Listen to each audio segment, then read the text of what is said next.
nên người phụ tôi. Dứt áo ra đi bên tình mới giàu sang, người vui nhung gấm lụa là, còn tôi trắng tay đợi chờ. Tôi đợi chờ một người phụ tôi, bởi lẽ tôi nghèo nên nhìn người ra đi, cất bước người đi quên tình nghĩa tôi trao. Người theo tiếng gọi đồng tiền, người quên ước hẹn lời thề, người theo tiền người bỏ rơi tình.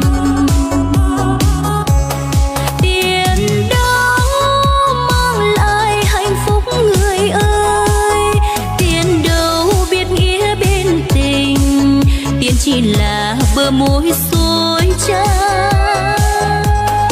Đừng tham đồng tiền trong túi người ta, tiền đâu có phải riêng mình mà anh đành bán thân cho